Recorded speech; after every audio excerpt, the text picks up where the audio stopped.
Hello everyone and welcome to another episode of Patches Metal. Wait, Rants.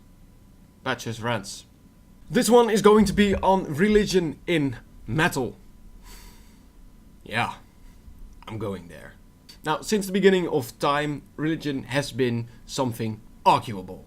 Arguable to say the least. Because within every form of religion, there is always the extremists. There's always the ones ruining it for the ones who, keep it to themselves. The good religious people, or however you want to put it. And because of that, religion has gained some sort of, bad name. Especially for atheists, but also for people of other religions. And, this started with so many events that it's not really anything to, keep track of. I cannot completely state where this all started, but let's just say that religion hasn't really been working on making a great name for itself.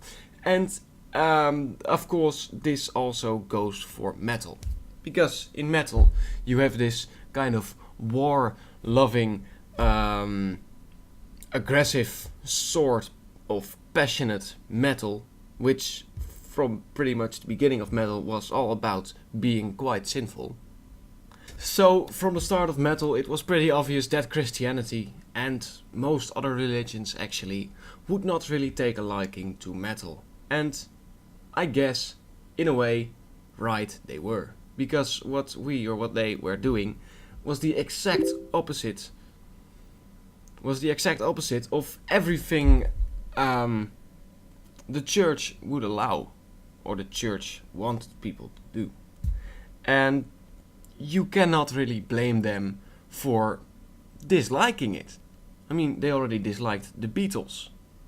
So what the fuck do you think would happen when we would come up there with fucking Dio singing about dragons and magic and stuff like that, and fucking Motorhead singing about fucking every woman in town and etc. I mean, even before it all started, we could have already known that religion would not be our best friend.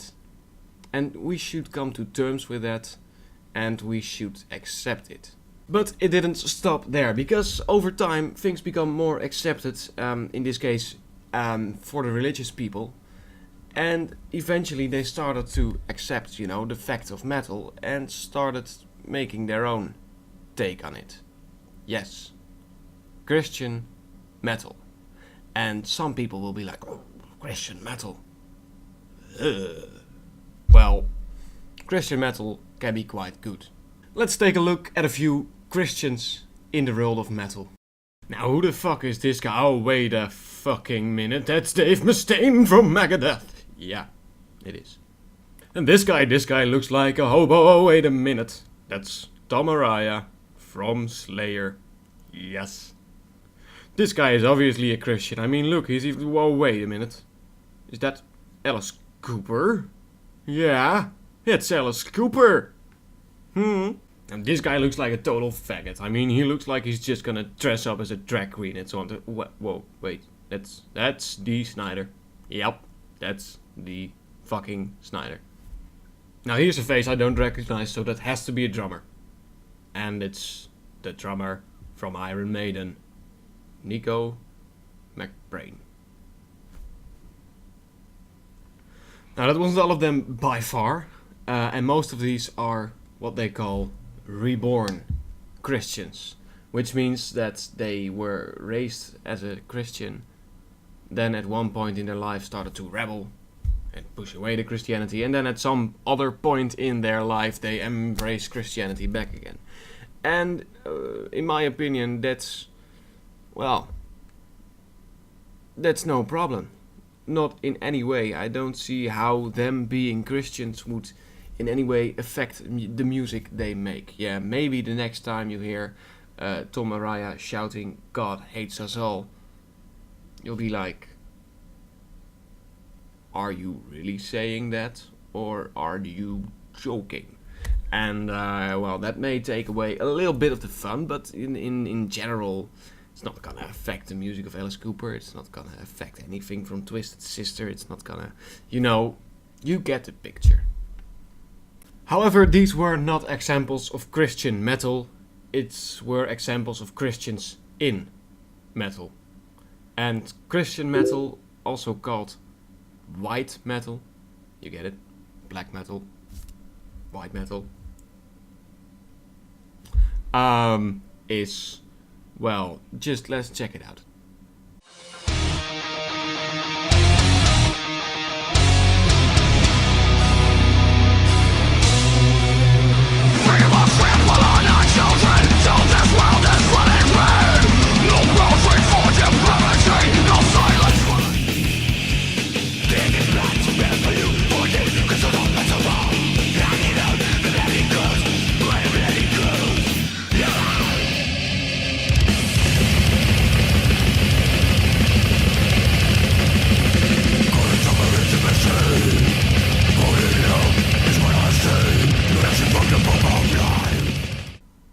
That's pretty goddamn good, right?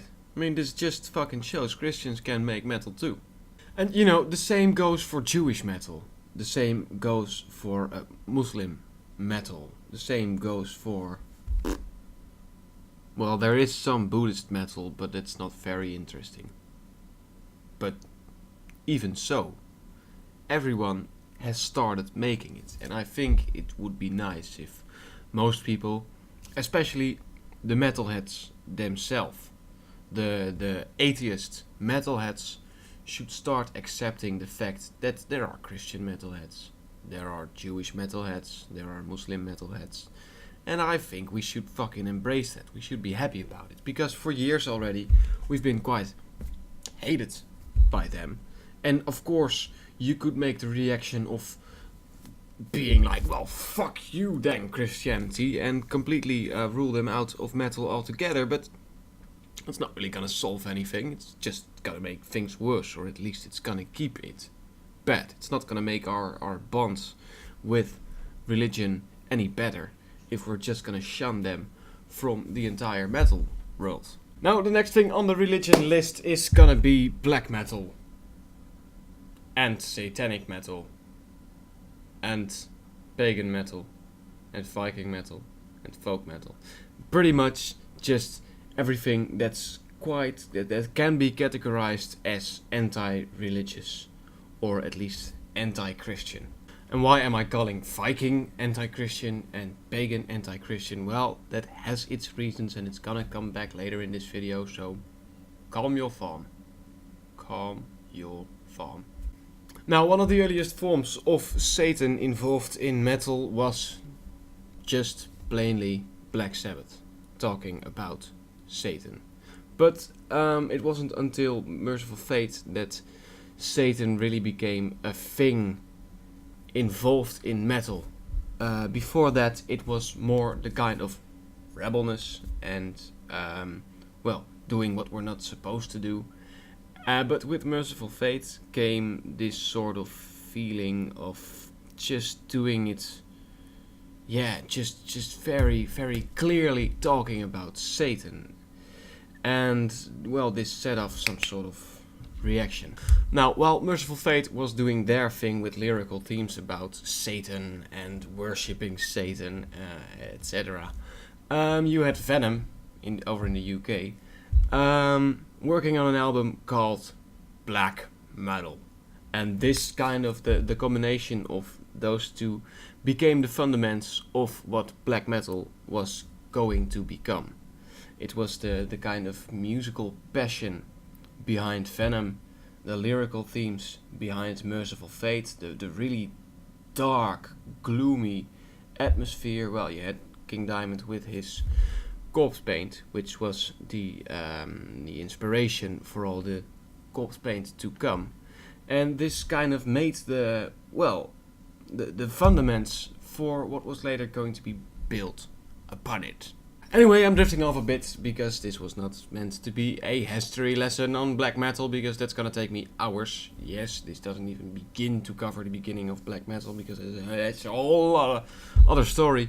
But to get back to the subject, they were quite anti-religious, or they were for the Satanism on its own. Which, well, of course was understandable. I mean, bands back then, or well, bands actually always within the metal scenes are trying to find certain boundaries to cross. You know, that's always the sort of measurement for doing something new, is making something heavier, or harder, or more raw, or more manly, or more edgy. And this was definitely the case. However, at some point, artists started noticing that the whole Satan thing was a bit drawn out too much. And to be fair, if you recognize actual Satan, not the end on lave Satan, but the actual hell Satan, if you acknowledge that as a real thing, then you acknowledge Christianity as truth. And well, for some people that was a kind of point where they were like, whoa, wait a minute, this is not very brutal, this is not very cool. So, they decided to go with Vikings. They wanted to be, you know, really brutal and really, well, as manly as it can get and as rebellious as it can get. And then, well, Satan kind of ended, and the whole Viking anti-Christianity thing started rising. And well, the most well-known case of this, of course, is Vark Vikingus, aka Borzum, aka ex-Mayhem, who decided to burn down churches, and he had actual thought out reasons for this. The way he put it, Christians had come to Norway back in the days, and they found these Viking halls and these Viking men living there with a complete different view on religion and on who God was. And well, knowing Christianity, they don't like that very much, and they decided to, you know, burn their places down, build their own churches on top of these ruins.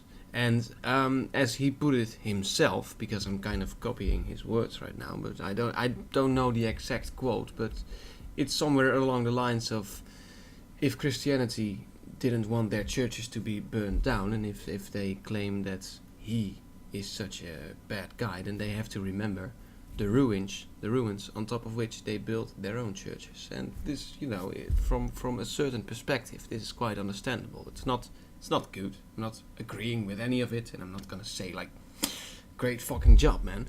But at least the concept of his mind is understandable. Anyway, I'm drifting off again a little bit. Sorry about that.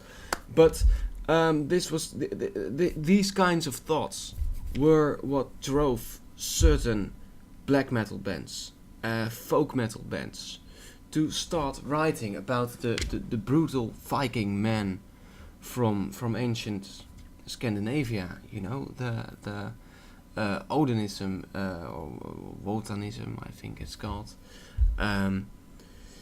Just the religion, the Norse mythology of this hole, this drinking hole where you can only get into if you die fighting, if you die in battle, and you have to be, you know, you have to be strong, you have to slay your enemies. And this was just this matched with metal one-on-one. And before the whole black metal thing took it off, there were already a lot of bands using lyrical themes like that. For instance, in Led Zeppelin, Immigrant Song. I recommend you just look up the lyrics to Immigrant Song and picture a black metal song with it, and it's just gonna fit perfectly. That's fucking cool. And well, other than that, of course, there was Manowar used a lot of Norse mythology kind of themes in their songs. So with this we have regular metal, which isn't really religious at all. We have Christian metal, which can be fucking good. It can also be completely terrible. I mean, I've heard my fair share of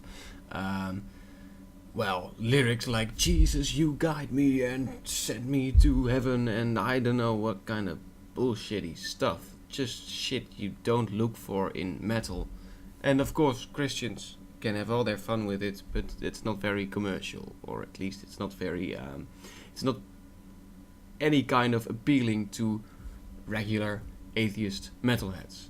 Well, then aside from that, there is great Jewish metal, there is great, Arabic, Muslim metal, but, well, mostly in my case, I like it because of, the Oriental sound. The same stuff I showed in the Saratan video, but then there is also religious metal about this, yada yada yada. Anyway, we have satanic metal, the real Satan kind of metal, and this stuff is, well, it's cool, but in my opinion it started and it died out and it's kind of left there. So lyrical wise, it's not, for me it's not that interesting, I mean, you can already know what to expect with Satan songs.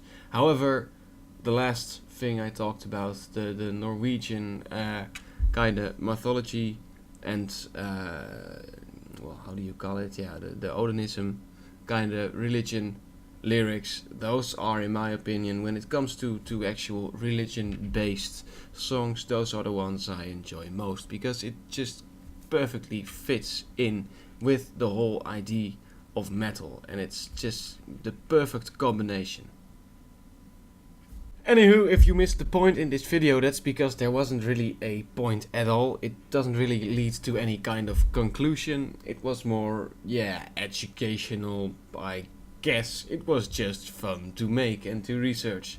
However, what I would want to be the bigger message of this is, let's fucking accept religion as being a part of metal. I know a lot of Christian metalheads. I actually know one on YouTube as well.